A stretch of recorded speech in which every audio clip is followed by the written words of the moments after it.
তো আপনার মাছ ভাজা বসিয়ে দিয়েছি। মাছ ভাজা প্রায় শেষ। আমার রুই মাছ ভুনার পেঁয়াজ হয়ে গেল। এখন মশলা দিয়ে দিই। আমার রুই মাছ ভুনার পেঁয়াজ ভাজা হয়ে গিয়েছে। এখন আমি এর মধ্যে মশলা দিয়ে দিব।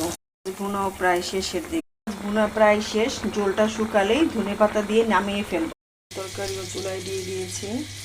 তো আপনার লাউ রান্না শেষ প্রায়। এই তো আমার লাউ তরকারি রান্না করা দিয়ে সাজনার তরকারি বসিয়ে দিলাম। মশলা শুটকি কষাচ্ছি। কিছুক্ষণ পর সাজনার আলু দিয়ে রান্না তো আপনার সাজনার তরকারি বসিয়ে দিলাম।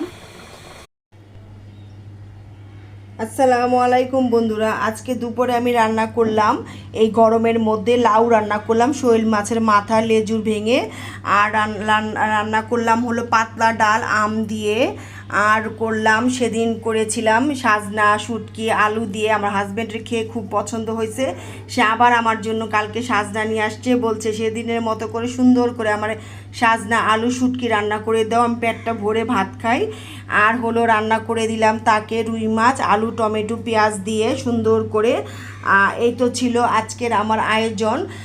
খোদা হাফেজ।